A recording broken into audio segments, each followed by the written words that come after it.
Hi, everyone. It's Don Davis here, one of your co hosts of your favorite podcast, Supply Chain Secrets. Just giving you a rundown of what you're about to listen to today. So, in today's show, we had a lot of fun with the people from Crocs. So, we had Mary Mcnelly and Greg Mau from Crocs, and they start off talking a little bit about their background and how they came to Crocs and their journey there, which I thought was awesome. Then we get into an overview of Crocs business, and I think their business has been changing. It's a growing business, so it's exciting to hear their story.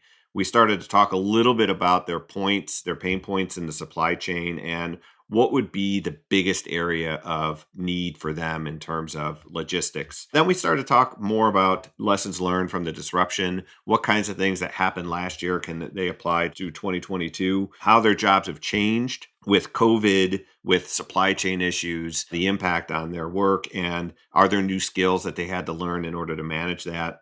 And then we talk about one of Bryan and I's favorite topics, the customer of choice. And it's great to hear from a shipper's perspective what that journey's been like and some of the things they've been doing to become a customer of choice.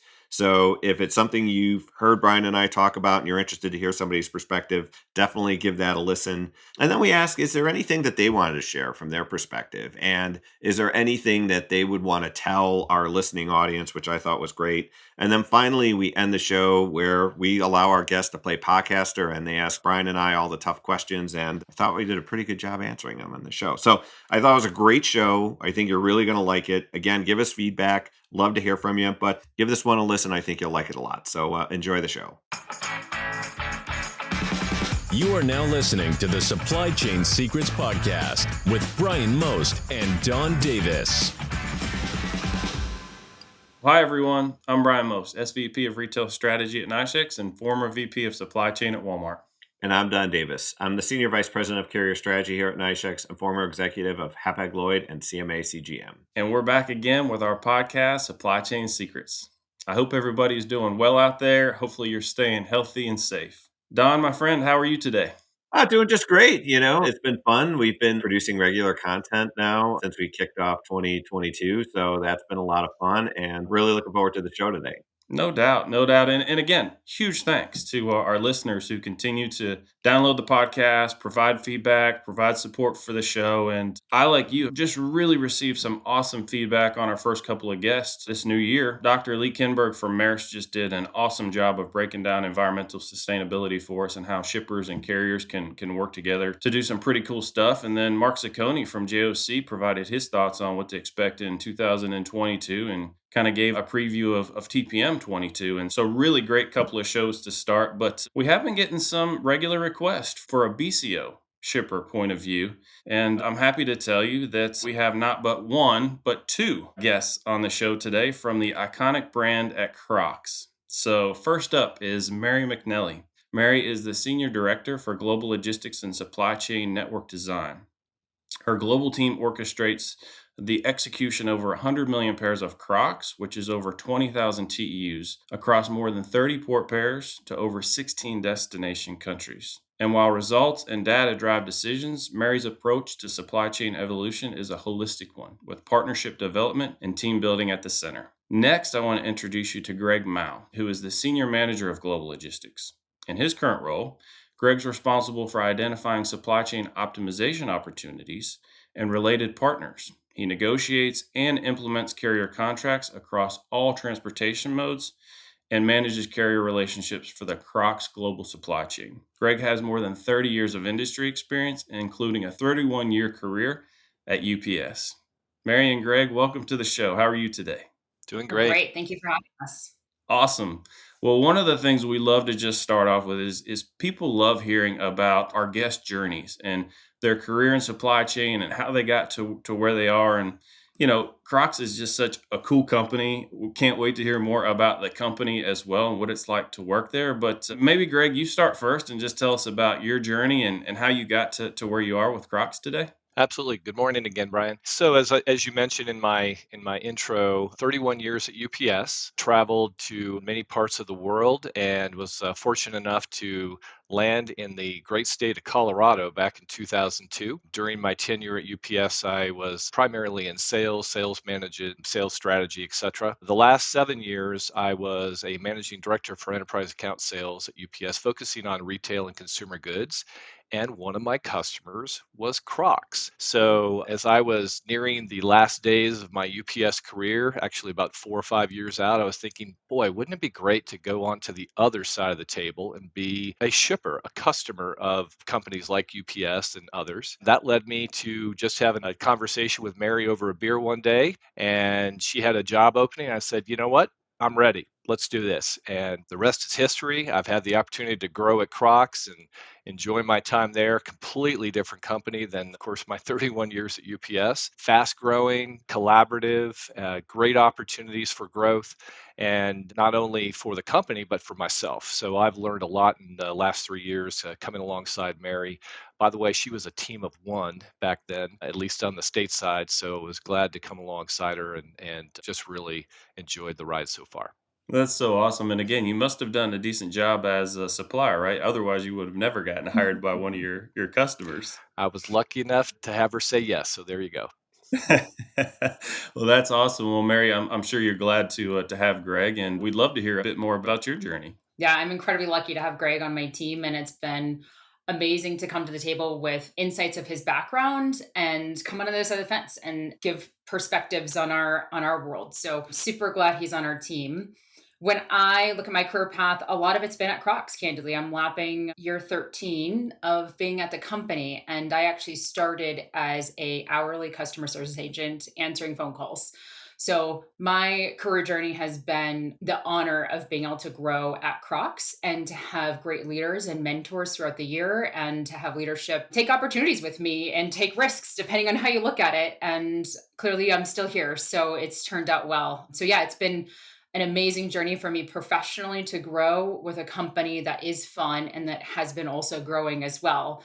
We were just talking as we were going through some of our ocean freight RFP numbers that when I see some of the T's and F's that we're going after, it makes me shake my head, because I remember when we were going after, a third, a fourth, of what we were trying to chase now, when, like Greg said, it was a much smaller team. Well, it's really cool to be part of a kind of a mission and purpose-based company and to see it thrive and the business thrive with it. I just wonder, when I was looking at some of the stuff on Crocs, one of the things you say is you believe everyone should be comfortable in their own shoes. I just wonder, what does that kind of mean, to you in your own words after, since you spent so much time working with the company? I think it's about, for me, it's being authentic and genuine. And I don't think I would have partners who would have been sales reps on the other side asking to join my team if we didn't actually show up authentically and genuinely. And I take a lot of pride in that. So it's fun to be able to represent a brand, first off, that everybody knows what you're talking about, right? You're not saying, oh, I work for this company, and then you have to explain what that company actually is. You say Crocs and people know what it means right away anywhere in the world. And that's amazing. But on top of that, you get to be authentic and show up genuinely as a brand owner, as a representative, when we're managing multiple partners externally. And then internally, for me, it's been authentically growing in my career development, having moments of humility to ask for support and leaning out to the logistics industry and asking for input and help. So that's it. It brings on authenticity across every part of engagement with the brand. Yeah, I think that's really great. And just to share with you a bit of a Crocs story. So my son is 18 and he got his first pair of Crocs when he was young. And I don't remember exactly how old he was, but he used to put all these little things in the front of the shoe, like The gibbets. yeah, exhibits. Okay, there you go. And he had a Lightning McQueen. He might have had like a Chimchar from Pokemon, but he was like really into it. And then he went on like a break from those. He like was like, oh no, that was when I was young. Interestingly enough, now him and all his friends have Crocs and multiple pairs of Crocs, and they're like totally into it. And I'm kind of like, wow, you went from like one pair of red ones with these cool Lightning McQueen things, and now you have multiple pairs that you like to wear all the time. And I think it's been incredible to see him and his friends now, like as a youth and now as teenagers, now they're really into it. And I wonder if you could talk a little bit about like how the business has worked at Crocs and how that fits into your global supply chain. Because I think it's been evolving and growing, and it's really cool to see it come back in my son's life And now it's at another level from where he was when he was a kid. It's funny you use the Lightning McQueen as an example because if you look at our marketing and some of the comments that come back, people are asking for adult Lightning McQueen Crocs all of the time. And we That's actually did a awesome. limited run last year. I brought some back. So it's funny. Maybe it's your son helping manage that campaign. I don't know.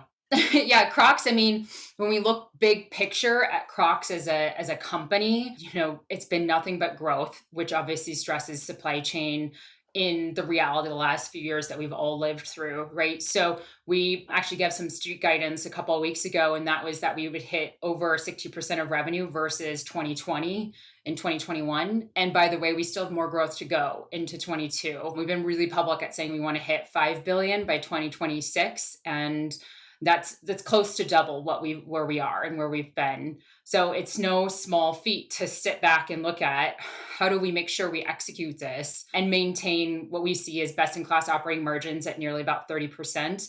And oh, by the way, we just announced that we acquired a new brand called Hey Dude at the end of last year. And so there's growth, growth, growth everywhere you look. So what does it mean to supply chain? And that's where, very high level, when we look at our landscape, we have moved over 100 million pairs last year. We are in 16 countries. Our sourcing footprint is heavy Vietnam, China, Indonesia. We have some Bosnia, some Mexico. So we match kind of what's industry standard for footwear. And our destination regions are North America, Europe, and Asia. So when we talk about the supply chain at Crocs, we're not talking about just one country or one major trade lane. We're talking about a global landscape. And, most of our volume is definitely in North America and Europe, but we have eyes on the prize to continue to grow in Asia and to follow digital trend and to make sure that brand growth is there. And part of our Hey Dude acquisition strategy is also to take that global and increase presence in Europe and Asia. So when we look at the heat of the brand and where we've gone and that come as you are, buy those gibbets, customize it. It's interesting because it really does. It's a message that resonates with our global consumers. We've just got to work through the reality of disruption in the supply chain to get it to them and continue to work on brand, market image to, delight our consumers. Yeah, that's incredible. And I think from your perspective, what would you say has been the biggest challenge? Like you talk about growth and the number of pairs of shoes that you've shipped, which is like totally incredible. But would you say most of the challenges are on the production side? Are they on the ocean supply chain side, or is it on the infrastructure side in the US? Where if you had to say, this is the biggest challenge with being a growing company, is it, or maybe it's somewhere else, but what would you say has been the biggest challenge for you in terms of trying to achieve that growth within the supply chain network? And I can only pick one. Well, I mean, maybe you could rank them. Maybe there's two. I don't know, but I'd be interested in your perspective in like, where would you say is the biggest pain for you as a BCO? Because I think for our listeners, it's probably insightful to have that perspective of like, no, this is where the pain point is. Because I think from at least my background's on ocean carrier, so it's always helpful to have that perspective because then it lends some focus to like, oh, I didn't really think of that. I only have one perspective on the container side, but maybe it is somewhere else in the supply chain. Yeah, I think logistics is definitely a challenged area. I think if I was to choose one, it's probably what I would choose, and I can speak to why I wouldn't have chose sourcing, and definitely destination infrastructure is painful. But I think the ocean freight instability has created a lot of noise. BCOs are having to manage not just the market and trying to protect themselves and find capacity and where we have contracts and what percentage we've had covered. But oh, by the way, they have to manage their internal stakeholders and they have to manage their executive leadership to make sure they understand what's happening in the market and then shake a crystal ball to be able to give business insight around where we're going and how we don't just give false hope because, if you give false hope, you're just setting yourself up to have pain down the line when you're managing internal, right? So there's an external management and internal management, and it's come with a high price tag for a lot of BCOs. So many, many companies are publicly stating, hey, we have margin impact, and it's in this specifically in logistics and ocean transportation. We can say supply chain because maybe companies have had to shift sourcing or adapt. I would say for Crocs, one of our assets is that we've had a footprint in China, we've had a footprint in Vietnam and Mexico and Bosnia for quite some time. We have key strategic partners that we work with very heavily on the sourcing side. our product is a little bit more nimble and easier to make than some others. So it's I'm not going to say simple, because adapting a supply chain to move, as we saw even with tariff management before COVID, it's not easy. But we flexed muscles on how to do that with navigating around tariffs, and we were able to pull that out when, say, Vietnam had COVID shutdowns, to switch back to China and keep our production moving and keep cargo moving. Then we had to find space out of China. So that brought us back to, if we can't load those containers, it's all for naught. Definitely destination has pain points. In the US, the port management, the rail, trucking, yeah, there's constraint points there. But at least we can say we got it on a vessel in the first place, which I think a lot of shippers and BCOs have really struggled to be able to do.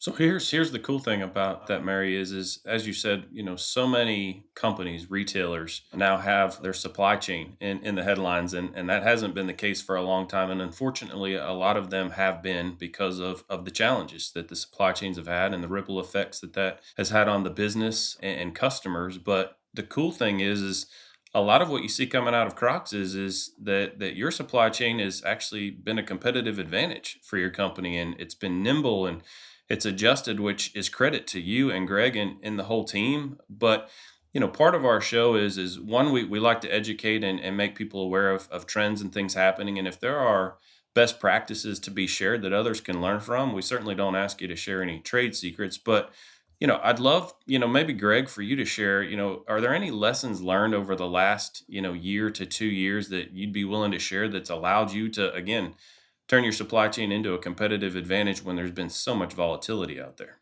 Yeah, sure. Well, certainly, I think everybody has learned a lot of lessons over the last couple of years. I think the greatest learning comes from when we struggle, right? So, when you lose, or you have issues to deal with, it's how you come out of that. That's the greatest opportunity for learning. So for us, we kind of just map it out. And if you go back to 2020, nobody anticipated that a global pandemic was about to be launched in the early part of the year. So we basically were just trying to figure out a way to start our supply chain after completely shutting it down. That was a massive effort. And then we went into 2021 with some hope and optimism that that was just going to be a 2022 thing or 2020 thing.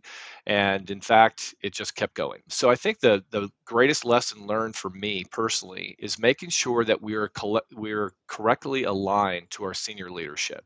And we have a CEO and we have a COO and an entire C-suite, let's put it that way, that is completely supportive of doing things differently.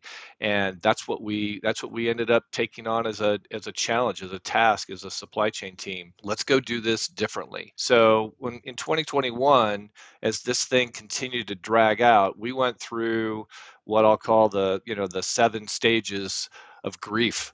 Basically, we went through all those phases, including, the shock and denial. It's not really going to keep going, is it? Disbelief, pain, anger, bargaining, depression. And then ultimately we get to a point where we had to stop and say, what's going to be different? We're just going to keep living the same, nightmare over and over again if we don't try to take a different approach. So Mary and I were, as we were talking yesterday in preparation for this podcast, it was going back and looking, when did we first start reaching out to our partners about being different going forward?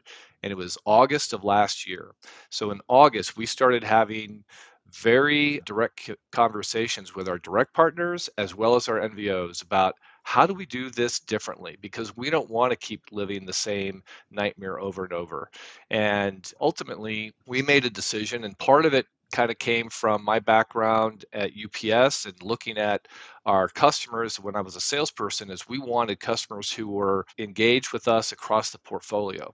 So how do we become attractive to our shippers, our suppliers, in that way or a different way? And so we started having conversations around that, and we looked to be nimble, and we looked to be flexible and open to new ideas. So one of the things that we learned specifically in going into 2022 that we're applying now is we need to be diversified in our approach. We need to have a different way of engaging, and we need to be attractive to those shippers and to the NVOs. We need to be diversified in our port strategy. When we had factories shutting down in Vietnam, we had to quickly flex and move production over to China. We had to flex out of China when there was COVID shutdowns.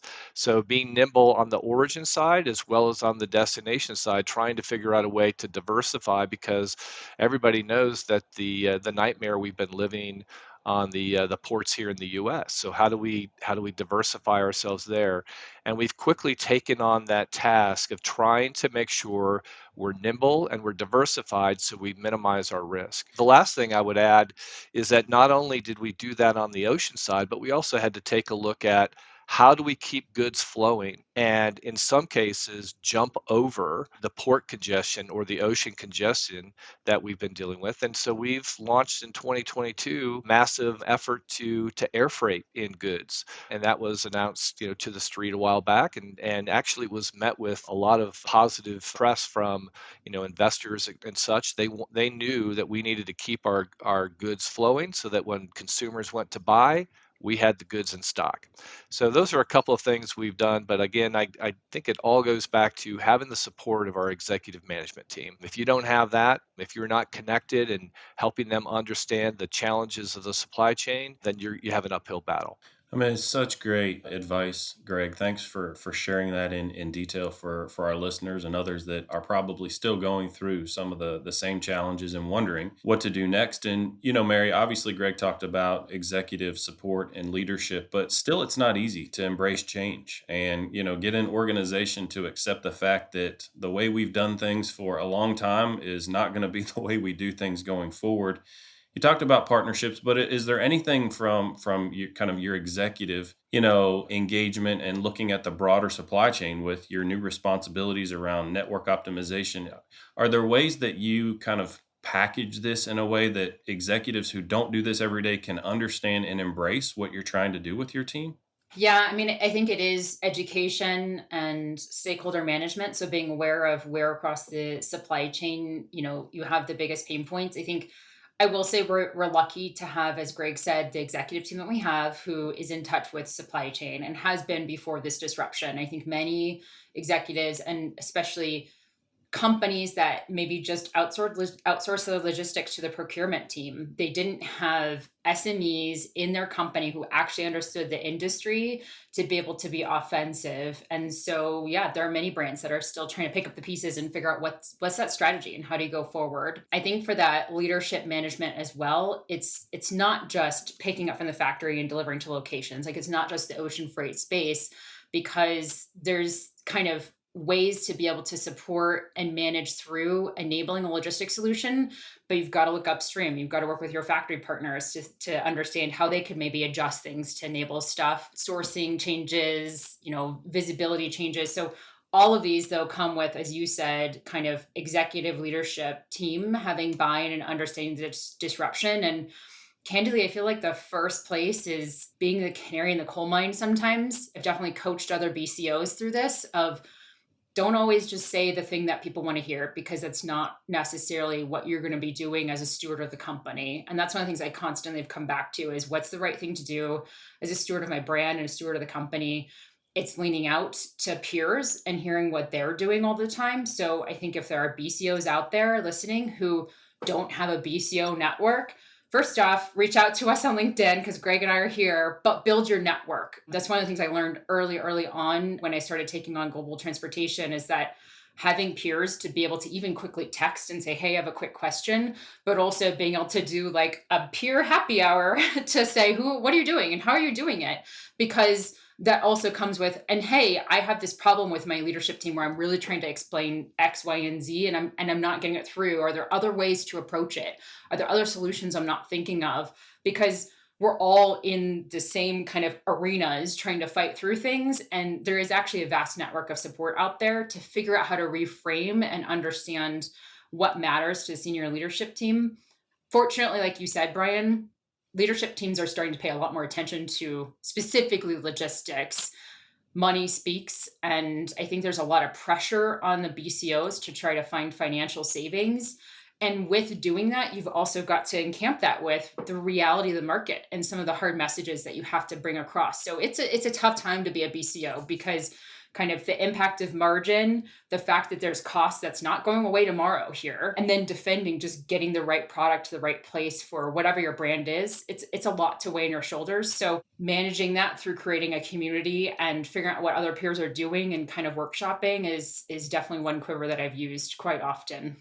Yeah, Mary, that's great insight. And I love that idea of having a peer network. And that might be a new idea for many of our listeners. And, there's been a lot of things happening over the past couple of years from, COVID impacting the supply chain, companies now working from home, and some have gone to a hybrid model. Some have been completely stay at home. Some have said, we're trying to get everyone back to work. But a lot of things have been changing. And I think with that, all these effects have caused job responsibilities to change somewhat. And I think people have had to learn new skills and different skills in order to be successful. It would be great to hear from each of you, and maybe Mary first, on this topic of how your responsibilities have changed and what kind of things have you had to learn that have helped you be successful in this type of environment. Yeah, I think when I stepped back in 2019, Crocs actually moved our warehouse from Southern California to Ohio. So I was on this trend of trying to figure out rail, trying to figure out port diversification. I mean, we were very close to LA Long Beach port, and we had one port that we brought product into. It was actually a really simplistic supply chain to, okay, now I have to figure out this rail network. So again, I called my peers to say, what do I need to think of? What are the gotchas? What are the things I don't know that are out there, right? So we opened up a warehouse. We had some struggle through that because, well, it's opening a warehouse. It's what's going to happen.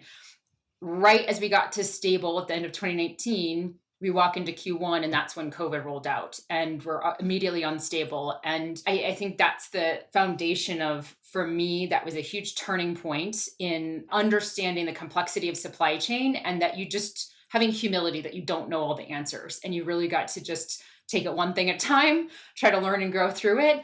But then on top of that, you have COVID. And like Greg said, we shut down our supply chain. Then we immediately turn it back on because it turns out people want to be comfortable, even when they're stuck at home, right?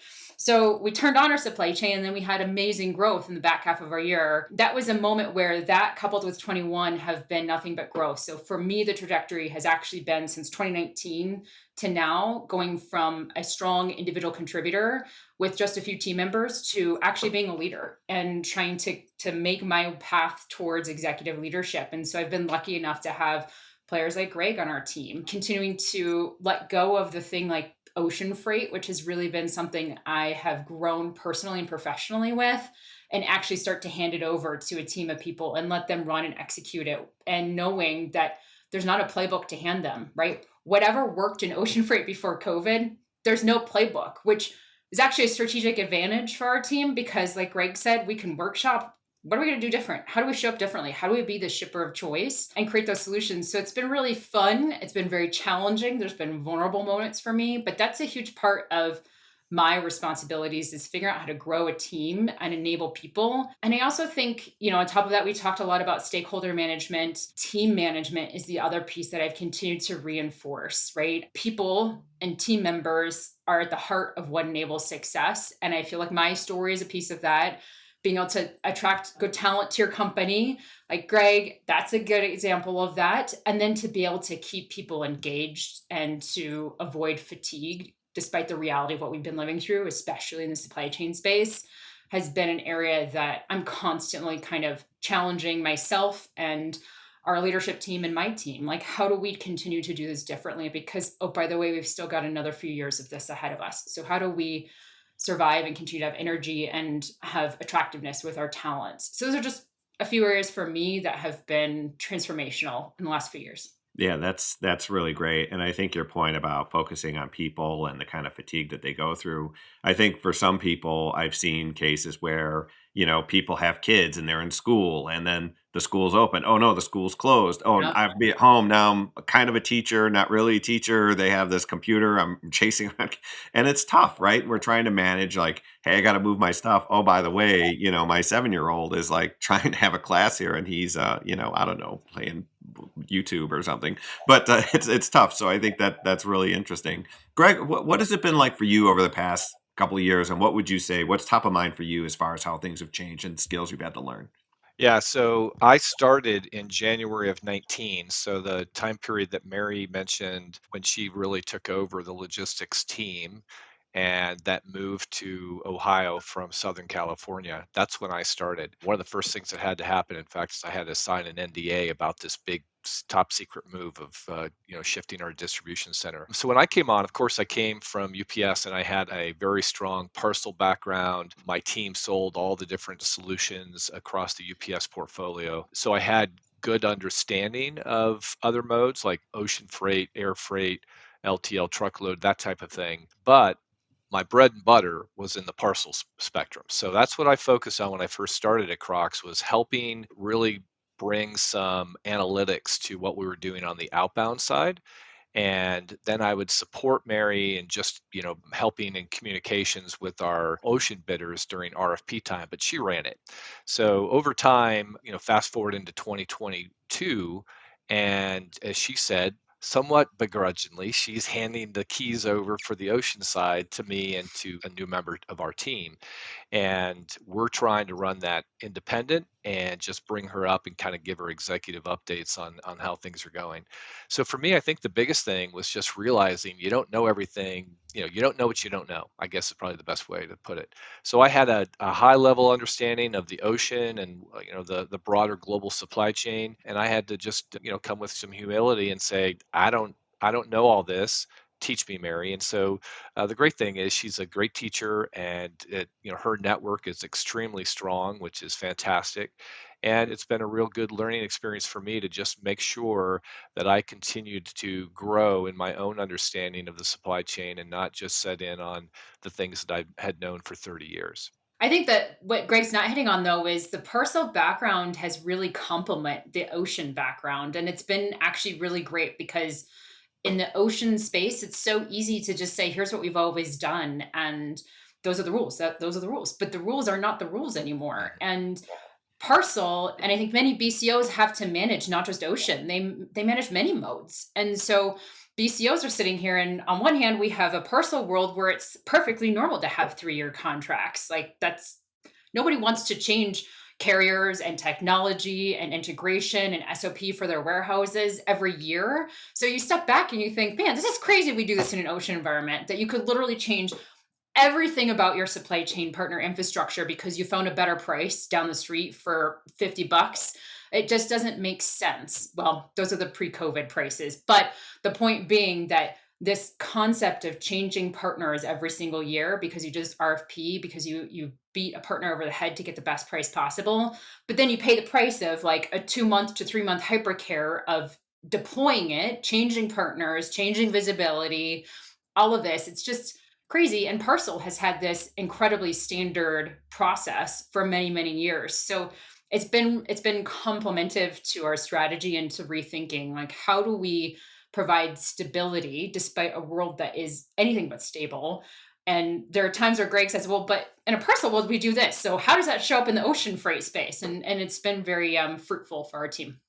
I mean, it's so awesome. I mean, it speaks to the value of diversity, right? Diversity of thought, opinion, perspective, experience. And when people are open minded to learn from others, I mean, just absolutely amazing things can happen. And I really appreciate the two of you, sharing, how you've evolved, how you've learned, how you've grown personally and professionally, and how you've gotten, closer as a team. Because I think a lot of people think that because we're not together every day for 10 hours a day like we were before, that you can't do those things. And you can see it, it's genuine from the two of you. I mean, you've genuinely found a way to become better for yourselves and for your company through this whole thing. So credit to you guys, and just great example of, again, being nimble and just evolving and adapting to your surroundings and your environment. And Greg, maybe this is one I want to ask you. Mary's been very public. If you follow her on LinkedIn, if you've heard her talk at TPM, she always talks about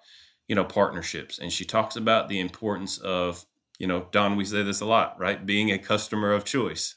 And everybody has different perspectives on what that means. And but it'd be great to hear from you, only because you were a supplier of Crocs, so you were on the other end of kind of dealing with them as a customer. And, I just wonder of your experience, being on that side of the fence when you came to Crocs. Did it help you shape kind of what you wanted to do or how you wanted to become better in terms of how you can support your suppliers because of the things that you knew if you had that as a supplier, you could support them so much better. And now that you're more into the day to day and responsible for these relationships, what does that mean to you to be kind of customer of choice? And what are some of the practical things you do to strengthen those relationships? Yeah, well, so as Mary mentioned just a minute ago about my personal background and how the application here in the ocean world, one of the things that we always looked at, like I said earlier in this podcast, is around portfolio and around breadth of engagement. So at UPS, we always look for those customers who truly did want a partner, who allowed us to come in and solution and not just provide a price and it was where it was transactional. So what we did starting last August is we started having conversations internally of, well, what does that look like for us? What do we want out of this long-term partnership? And with emphasis on that word, partnership. And what we wanted was we wanted stability, we wanted predictability, and we wanted consistency. That's what our supply chain needs. And in order for us to sustain the growth that, trajectory we're on right now. So when we met with our partners, we sat down and we said, "This is what we want. We're open to doing whatever that that we need to do in order to make that happen on your side, and for us to be viewed that way." So we threw out things, just seeing what would stick to the board. We'll reduce our payment terms. We've been really aggressive about extending payment terms. We'll reduce them. We'll look at alternate port pairs. We'll go port to port rather than all the way inland to our new DC in Ohio. We'll look at longer term agreements. We just threw out a bunch of things, and then we stopped, and what we truly did is we listened. What is it you want out of this relationship, and how do we position ourselves within your organization so that when the name Crocs is brought up at the highest levels, they're like, that's one of our partners. We're in partnership with them, and they are going to get a VIP treatment. That's ultimately what we were looking for. That led us to this concept of long-term agreements that Mary mentioned, where in the parcel world it's commonplace. In the ocean world, it's not. Every year you go through the same cycle, and where everything culminates at TPM, and you're finalizing your negotiations at TPM, and all of that. And we started looking at alternative ways to do things. And candidly, Bryan, that's where we also engaged with NYSHEX. We started having conversations about what could things look like if we did things differently. And that includes having new platforms or ways of managing our relationship. And, all of those things are now on the table for us. We are trying our best to make sure that for NVOs who are, most of them are not just ocean NVOs, but they're also air freight forwarders. So we're open to those types of engagements. I mentioned a bit ago about all the air freight we're doing. So if we're doing not just ocean, but also air freight, we're viewed differently. If we're, with a large direct carrier who also has warehousing and distribution or supply chain management, and we're engaging there, we're viewed differently versus just that transactional ocean partner or ocean customer. So that's the approach that we've taken. It's starting to pay off. We're really happy with where we're at right now, especially as we see that 2022 is looking a lot like 2021 repeat. So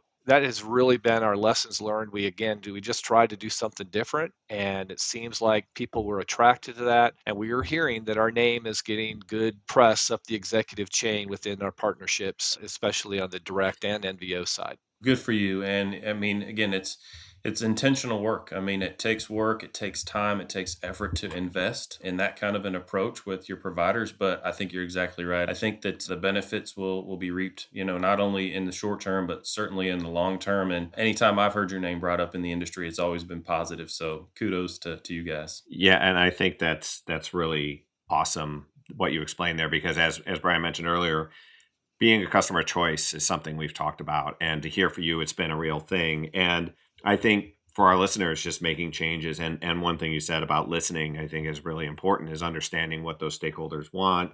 And the one thing that you talked about is that RFP annually, and I think from a carrier perspective, it's really attractive to think about not having to do an RFP annually, because first of all, it's labor intensive for the carriers to manage all these RFPs. but also it feels a little bit like it's transactional. And I think the market dynamic has sort of forced this situation where it's difficult to make changes with your carriers. But maybe one of the outcomes is that we can kind of get away from this annual type of contract. And maybe there's a place for a portion of someone's business, but for the most part, that it turns into more long-term relationships and partnerships that I think from a carrier perspective, I think that's really attractive. So it's great to hear that you're moving in that direction, and hopefully our listeners get something from that. Now, we're almost at time here, and I do want to turn it over to you because we normally let people become the podcaster where they can ask us questions. But before we do that, I just want to see if there's anything else that we haven't covered. And I'll start with you, Mary, first, that for either a shipper, a carrier, NVO, is there anything that you'd like to share as we wrap up our show today?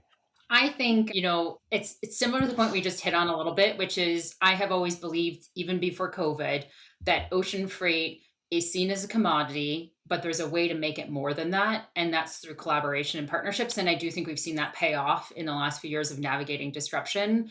But more importantly, that kind of the way things have been done before are just not it. And to kind of stop having hope that we're going to get back to the before times and start creating a new strategy, whether it's the BCOs or even the NVOs and carriers. I think the amazing aspect of this moment is that we're making history, whether it's nice checks figuring out what the strategy is, or whether it's BCOs figuring out how they manage their leadership through this moment, or it's the NVOs and the carriers trying to figure out how do they adapt. I mean, Greg gave the examples of 3-year conversations for contracts. Carriers are still figuring out how to adapt to this. NVOs are stuck in the middle saying, yeah, we kind of want a piece of that, but we also want to make sure we can actually commit to what we can load. And the directs aren't ready to do that with the NVOs very much. And so where do you have that service versus commodity come out and shake out of this moment? And I think constantly challenging ourselves as BCOs to be disruptors, to lead that way, it is really critical. So I would love for the BCOs in the room that are listening to, step back and be creative, to acknowledge that capacity is tight. And just because more boats might come online in the next few years, it doesn't change ports, terminals, rail. It doesn't change the kind of industry disruptions that we've lived through. It doesn't magically fix things. And that brands like ours are growing. If other brands are growing as well, there's not additional space out there. So how do you look different? And how do you go to the industry humbly with your partners and say, what makes sense for us to grow together? I think there are BCOs who haven't had those type of conversations. And I think there are BCOs, and I know there are BCOs who are just sending their procurement department after their partners and saying, let's get the best rate we can because we have to find cost savings. I feel like that's a very short-sighted perspective. And so I would challenge BCOs to disrupt their train of thought for how they've approached things and to come to the table to be collaborative and to adapt and create new futures. On the flip side, for MBOs and carriers, I think the biggest thing is, they've got to move faster to adapt to change. We're creating a new world and a new industry, and how we engage together. The rules are different. We've got to think forward about how we create stability for ourselves where we can. There's definitely market conditions where there are things outside of our control. COVID and a port or terminal that needs to shut down, out of our control. But changing partners every year or trying to chase rates to get loaded or honoring contracts, this is where we're making noise for ourselves. So there's a place in the middle where we've got to adapt and think forward. And I think take risk with key partners, right? So even with NVOs where they've been uncomfortable to talk about a 3-year contract because they may not have space to load us for the next 2 years or 3 years, we're sitting here and saying, yeah, but let's focus on the partnership and then let's work through those moments together. Let's come together and let's create a solution that enables that, knowing that the industry's not there. And the NVOs are just unwilling to do that. They're unwilling to take on that risk. And that's where I see them stepping out away from transactional commodity to being able to provide a service for partners. So take risk with key partners to be able to create a new normal, because we're all creating our new normal as we're living now. Yeah, that's great. And I think that whole idea of not being a commodity from an ocean carrier perspective, that for a long time has been something they've wanted to avoid. So to start to move away from that, but also this whole idea around doing things differently, I think is really critical, particularly in this environment. Greg, what do you think about that? Is there anything that you would like to share with the audience that you think they'd be find beneficial for any particular segment? I would echo what Mary said. I really think it's important to take a step back and break the old mold. I believe at this point in time that we're going to be dealing with this COVID situation well into 2023. And if you're going into 2022 thinking, I'm just going to continue to contract in 1 year cycles and it's going to be commodity based where I'm just looking for the best rate, and you're not thinking about long-term partnerships, I think you're missing the opportunity of a lifetime right now, where you can shift the narrative, you can change the message within your own company, and you can change the path forward. Because honestly, I just don't see it working out well. We're going to be seeing rates in the $20,000 per container for a long time, and you're going to be living in that nightmare unless you figure out a way to truly partner. Yeah, I think that's great insight. And I do have hope for the industry that people start to think differently. I mean, we're certainly at NYSEX trying to be part of that change. And I think we've seen great adoption. But that whole idea around just thinking differently and not doing it the same is so critical. So we're at a point in the show where we turn it over to you, and you get to ask either Bryan or myself or both of us a question. So I'll start with you, Greg. Is there anything that you'd like to ask us, top of mind for you, that you'd like to a question you'd like to pose to either Bryan or myself? Yeah, so certainly. We really enjoyed having the opportunity to be at your forum back in DC a while back last summer. One of the things that Mary and I walked away from that whole exercise was really trying to figure out, where does NYSEX fit in our portfolio? So when we talked about it and we talked with other BCOs, it really seemed as though NYSEX was still very focused on with directs and very focused on 1 year contracts. Would really like to understand, are you guys also seeing a trend towards long-term agreements, and where are you playing in that whole discussion? Yeah, Greg, I appreciate you asking the question. The really cool thing is to have seen the very, quick and swift adoption of kind of committed or performance-based agreements where again, a shipper makes a specific commitment, the carrier returns that commitment, and then there's, accountability if either side doesn't do what they're supposed to do. And I think it's new, it's creative, it's innovative, and people need to test and learn and do pilots to figure out how and where it could apply to their business. But the really cool thing is we saw that adoption grow in late 2020 with short agreements. Hey, let's do an agreement for a quarter. Let's do an agreement for 6 months, and let's see how it works. Let's learn from it, and then let's apply those learnings and grow it from there. And then in 2021, we saw that move into, hey, look, we learned a lot. We really like this. Let's actually do an annual agreement now. Let's supplement our traditional agreements that we have. Let's hedge some risk. Let's take care of our most important cargo. And let's apply this in places where it's mutually beneficial to us and then for the carrier and their network as well. And then it's grown from there, which is really cool because the industry, I think, to your point, is moving to these longer term agreements, these longer term partnerships. How do we take risk out for both sides? And because the NYSEX agreements are so clear, and everything is so understood about what outcomes could happen over time, there's already kind of a pre-negotiated outcome. And if not, there's a member council that has shippers, carriers, and NVOs that get together that come up with a fair resolution. So we've seen the adoption, and the majority, believe it or not, of contracts that we've signed to this point have been multi-year agreements. And what our members tell us is because when they work through NYSEX, they know exactly what they're getting. They can go to their executive management, they could go to their internal stakeholders and say, without a shadow of a doubt, we know we're getting this. This is going to be our landed cost certainty, and we can plan around it. Now, again, it might not be for 100% of your business, but there are certain ways that you could apply it and see real benefits. So we've been really excited to be part of kind of this longer term strategic initiative for both carriers and shippers to bring predictability back to, again, what is a really volatile market and probably will be, to your point, for at least the next couple of years. Do you think that 3 year contracts are going to become the new normal, that we're going to have a high percentage of 3 year contracts that are out there? Don, I'll let you take that one. Well, if you're talking to 2022, I think it's starting to take hold. I think carriers are really starting to think in these terms because on the one hand, it's great for them to have more predictability, but the other is that it mitigates downside risk. And I think what we're seeing is that, there's a shorter term play where the rates are extremely high. We mentioned $25,000 as a number. And I think when you look multi-year, it's not quite as high. It's more reasonable. And carriers, there's a willingness to do more of this because for a carrier, the rates are now profitable, which is like when they were doing multi-year agreements in 2018 and 2017, there were still very narrow margins, and it was very difficult to commit to those contract terms because you're really stuck in this environment where you're not really being compensated. And for years, carriers' margins have been low. So I think for carriers, it's a lot easier to start to think more long term. I think we're in an environment where this is really starting to change in the industry. I think, as Bryan had mentioned, there was a lot of testing around NYCHICs as an example, two-way committed contracts on an annual basis. This has really evolved into more of a multi-year solution. And I think as people understand how they can do this, there's a lot more comfort around these type of longer term agreements. And I think in the future that you're going to see more of this, because I think both parties want to get away from this annual RFP. It's just very difficult. When you can say we have a 3-year agreement, let's focus on the execution. Let's focus on how we have a better service delivery versus I'm putting all this effort into this shipment, this contract. And oh, by the way, you might be gone in 6 months from now.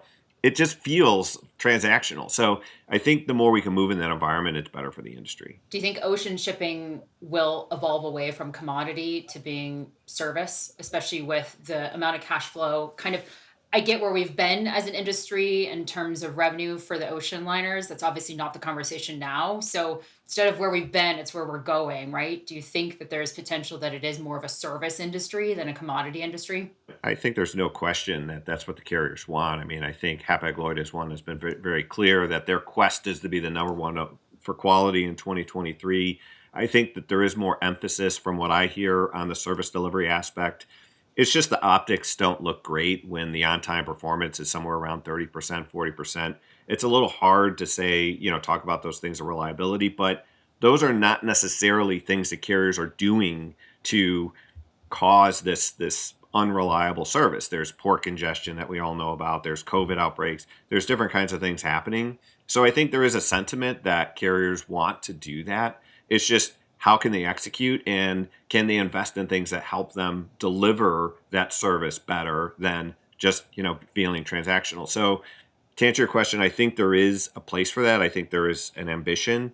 How you do that is challenging, but some carriers are really trying to figure it out. And I think so too. I think when you look at some of the investments carriers are making, right, in other logistics areas or other areas of the supply chain, they're recognizing that I think shippers are evolving to more of this end-to-end, more of this network optimization type of look and more of an end-to-end costing model. So I think they're making the investments to be able to execute upon the promises. I think there have been promises in the past and they maybe have fallen a bit short, or you haven't seen the synergy that you're supposed to of sister companies and seamless handoffs, but the investment is certainly there to make it happen. And I think that shippers now are seeing that it might be more than just $100 here or there on ocean freight rate. This is much more now of an integrated supply chain. It all needs to work together, and I need to look at it holistically. And I think that if the carriers can evolve their networks to support that, without a doubt, I think shippers, after going through this, will be willing to pay something that's differentiated for a higher level of service. I think you see it today with some of the smaller niche players whose service is very regular and predictable. I think that you see that they can charge a premium. And I think if you could do that in the overall supply chain, without a doubt, the carriers could separate themselves. Are there any other questions that you'd like to ask either Bryan or I before we wrap up the show? Exactly how many Crocs do each of you own? As a family or as me as an individual? Both. I have one. So I have one. I have the slides, the flip-flops that I wear in the summer. But I would tell you the number that my girls have. I have two teenage girls, and they're countless. And there were definitely some Crocs that were under the Christmas tree this year. So nice. Thanks for helping us deliver. There were all these concerns that maybe we weren't going to get Christmas presents. Well, we got Crocs, so you guys did a good job. Fantastic. Yeah, really cool. Well, thanks a lot for coming on the show. It was our first time with two guests on at the same time, so that was really fun. I think it worked out great. And for our listeners out there, don't forget, rate us, review us wherever you find our podcast. Give us feedback. We love to hear from you. So thanks for listening, everybody, and we'll talk again soon. Thanks for listening to the Supply Chain Secrets Podcast. Make sure to subscribe to the podcast on your favorite podcast network.